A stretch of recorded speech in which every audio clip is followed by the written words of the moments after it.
প্রিয় দর্শক শ্রোতা, দেশ ও দেশের বাইরের থেকে যারা দেখছেন তাদেরকে অসংখ্য ধন্যবাদ। তো গাইস, প্রত্যেক দিনের মতো আজও নতুন একটা ভিডিও নিয়ে হাজির হলাম। তো গাইস, আজকে আপনাদের কিছু ভেজিটেবলের গাছ দেখাবো। একই জমির ভেতরে কৃষক বেশ কয়টা চাষ করতেছে শাকসবজি।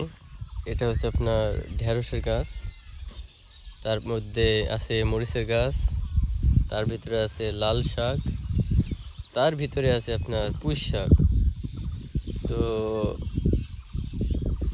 এই চাষটা যিনি করতেছেন ওনার মাথায় অনেক বুদ্ধি। আরও কিছু বাকি থাকলো, যেমন আপনার এটা হচ্ছে আপনার কাটোয়া ডাঁটা বলে, হ্যাঁ। তারপর আপনার আছে বেগুন, মানে একের ভিতরে সব। আপনার এই যে বেগুনের গাছ সব আছে।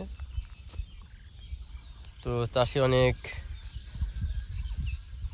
মেধাবী, কিন্তু পরিচর্যার একটু ঘাটতি আছে মনে হচ্ছে। ঢেঁড়সের গাছগুলো মনে হচ্ছে একটু ডিফেড হয়ে গেছে তাই মনে হচ্ছে, কিন্তু ঢেঁড়স অলরেডি আসতেছে টুকটাক।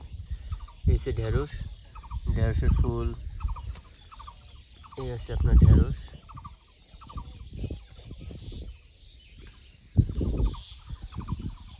ঢেঁড়সের ফলন মোটামুটি আছে ভালোই। তো গাইস,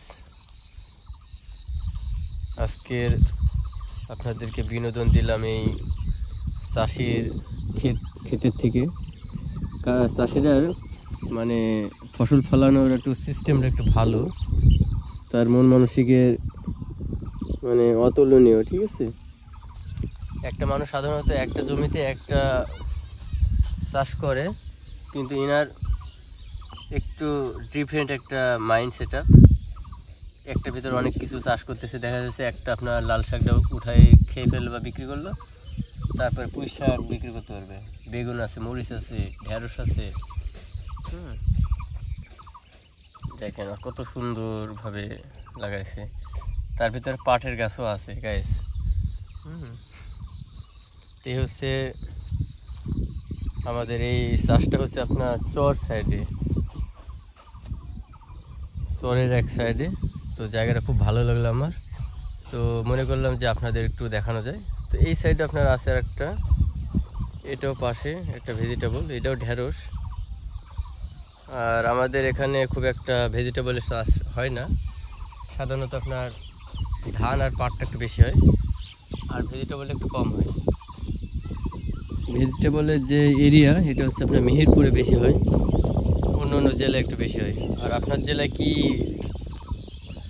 কোন জিনিসটা বেশি চাষাবাদ করা হয় অবশ্যই কমেন্টের মাধ্যমে জানাবেন। আমাদের জেলায় সাধারণত একটু বেশি পান, ধান, তামাক এগুলো বেশি হয়। সবজিটা তুলনামূলক একটু কম হয়, হয় না তা না, হয় কিন্তু তুলনামূলক কম। কিন্তু কিছু জেলায় আছে যে আপনার প্রত্যেকটা জমিতেই আপনার সবজি, কলা ক্ষেত, তারপর আপনার ঢেঁড়স, অন্য অন্য সবজি সবই পাওয়া যায়, কিন্তু আমাদের এখানে ওই তুলনামূলক কম। তো এই হচ্ছে আপনাদের আজকে দেখানো ছিল গাইস। তো ভিডিওটা আপনাদের কেমন লাগলো অবশ্যই কমেন্ট করে জানাবেন।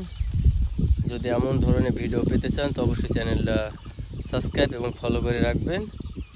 আমার এই চ্যানেলে আপনার হাট বাজার এবং কৃষি উন্নয়নের বিভিন্ন কিছু আপনারা পাবেন ইনশাআল্লাহ।